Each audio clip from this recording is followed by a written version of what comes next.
All right, let's talk about another Herman knives. This is the Slim 14, from Polish Custom Knives. Came with the nice hard case, Pelican style case.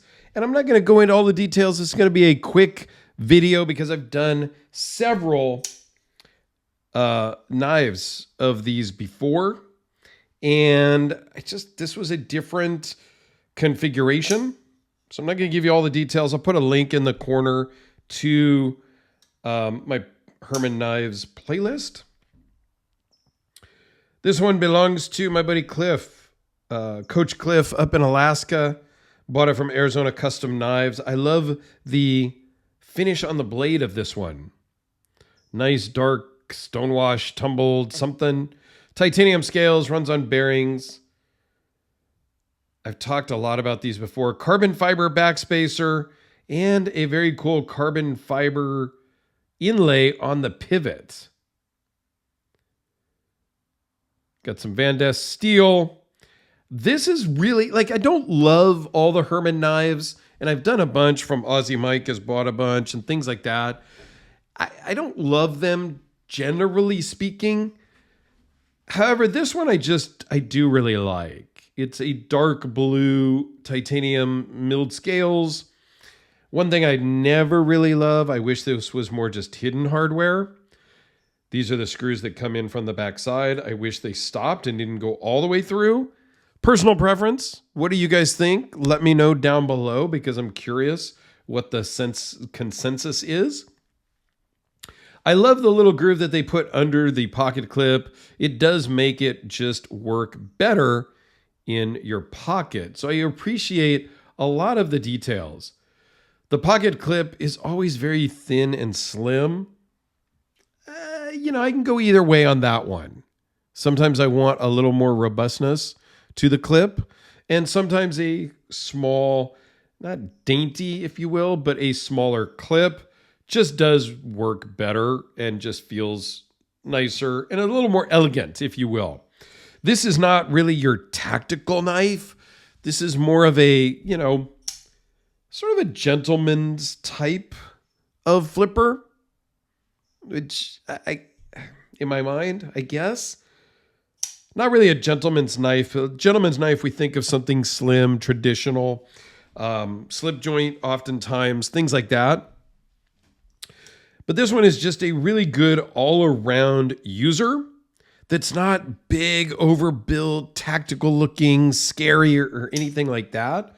And the action on this thing is fantastic. Fires like a rocket, locks up good, is a liner lock. All in all, I really like what Herman does and how he builds his knives. So it's really, really cool. Like I said, kind of a shorter video just to kind of touch on a model that I've done a lot of, just a different configuration. That's the Hellraiser. Let's just give you some comparisons of just some other knives. The Kubi KB237, the Sharpie, and the Spyderco Delica. I will put a link to my Herman Knives playlist. I don't know if it's a Herman Knives or if it's a Polish Custom Knives playlist. I'll figure that out. I'll put it in the corner. Let me know your thoughts. Cliff, I'm going to get these boxed up and sent back to you because I think this is the last knife in his set that I need to film. So, yeah, if you're looking for a custom that's not going to break the bank, check out Polish Custom Knives. I'll put a link to their website down below. Herman Knives does some great stuff. This one was from Arizona Custom Knives on the secondary for sub $1,000 for handmade customs. I think those are, I've said it before. I'll say it again. I usually say this in reference to South Africa, but you can go outside the United States and get a handmade custom knife 9 out of 10 times cheaper than you can here in the United States. It's just a fact. Yes, there are some really good makers here that are doing some inexpensive customs in the United States. It does happen.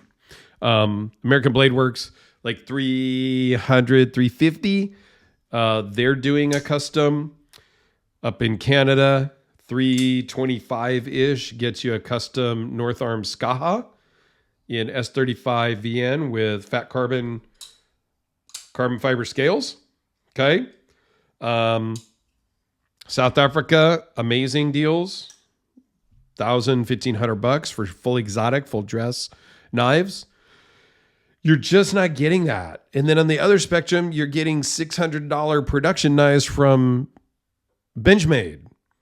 $800,000 production knives from Medford Knife and Tool. Like, if it's all about the money, I'm not saying you have to go cheap China made, which is an option. And there's some really, really good stuff coming out of China. The Kubi in particular, $50. All day, everyday user. Get it to you tomorrow from Amazon. Like, if price is your only option, think about an overseas thing. No problem. Going to use the hell out of it? Think about a $50 affordable knife. If you got $1,000, $1,500 and you want a custom knife, go outside the United States. You're going to get what you want at a better price, at a better deal.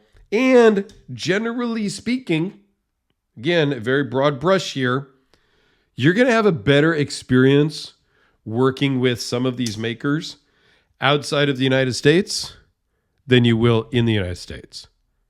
Now, there are some great makers in the United States. Don't get me wrong. Todd Fisher Sr., amazing guy to work with.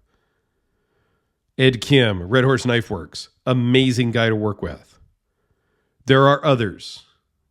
Those are the two that I've worked with a lot. But there's a lot here in the States that you message, you try to get a hold of, and it's 3, 4, 6, 8 weeks. A lot of times you give a deposit and it's months before you hear anything. The guys in South Africa, super responsive. You hear back from them right away. The guys in Poland, the guys in Russia. There's a better communication, generally speaking, outside the United States. And again, that's just a general statement. Let me know your thoughts down below of your experience with custom makers in the United States and abroad.